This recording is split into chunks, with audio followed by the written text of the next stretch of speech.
It's one of the most grueling motorsport events in the world and also one of the longest at 9,000 kilometers. Of course, we're talking about the Dakar, and in 2013, the winner of the Dakar was Stefan Petterhansel, a man who has won more Dakars than anybody else in the world. The car behind me is one of the minis that participated in the Dakar, and we're fortunate enough not only to meet Stefan Petterhansel, but to get a taxi ride that's certainly going to be different from the norm.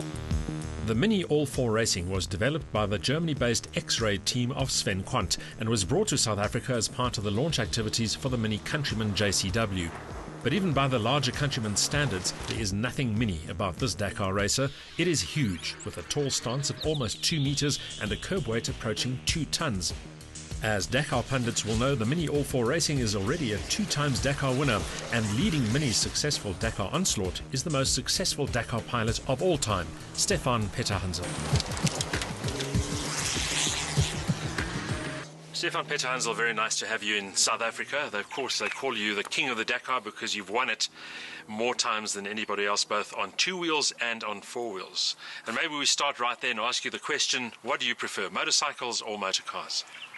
I need to say that I like all the motorsport, but my first love was with motorcycle. But I need to say that when I drive this kind of car, this Mini, for example, I take a lot of pleasure. It's really fun to drive with a good performance.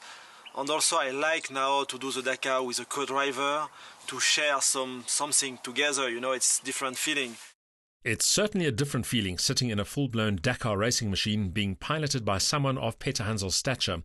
He always looks relaxed and in complete control, even when pushing hard for the sake of the RPM cameras. You've seen the Dakar move continents from Africa to South America. Do you think it's got better, or do you look back fondly at the old days? It's not better, it's completely different for sure. In Africa, for me, it was the spirit of the race, of the Dakar. In South America, we can find very nice track. There is also a nice atmosphere with the people. There is a lot of fans of motorsport. But for me, after 20 years in Africa, I'm really happy to move in South America. The Mini All4 Racing is the product of an ongoing development program that started with BMW's X5 and X3 models. In its current Dakar-winning form, it uses a BMW 3-litre turbodiesel engine good for around 230 kilowatt and 700 newton meters to propel it across rough and ready terrain at speeds of up to 178 kilometers an hour. A French-sourced SADF 6-speed sequential manual gearbox and an X-Track center diff deliver the engine's urge to all 4 wheels. Huge AP disc brakes provide the stopping power. Are these modern cars more challenging to drive, or do they make life a little bit easier? We try to work in this direction, the car more easy, because you know, the Dakar is always a question of anticipation. With this engine, it's not an engine from Mini, but it's an engine from BMW with a very high level and good response, good torque, good power. It's really easy to use. The travel of the suspension, it's only 25 centimeters. In the past, it was 50 centimeters of travels. The last 4 races, total it's 25,000 kilometers with nothing, no problem at all with the car. So I never saw that before. That's high praise from a man who has won 11 Dakars on 2 wheels and 4.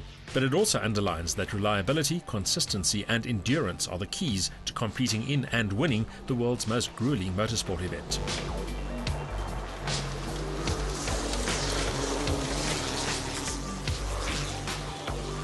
We really tried to twist the X-Ray team's arm to drive this car ourselves, but considering that it was due to go to Abu Dhabi literally 2 days after us having experienced it, there was absolutely no chance. But then, who could ask for a better driver than Stefan Petterhansel? Certainly a very fast and very competent chauffeur.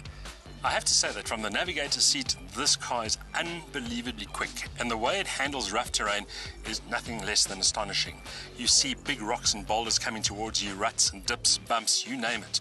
And yet, the man doesn't lift off. He just gives it stick with a little smile on his face as well, just to show that he's actually truly enjoying himself. It is a little bit harder than I thought from a suspension point of view, but then of course that does allow a more direct feedback from the chassis, and I think that's also quite obvious that Petterhansel knows every inch of the car knows how to get the best out of it. And we've just been very, very privileged to experience one of the great masters of motorsport showing off his trade.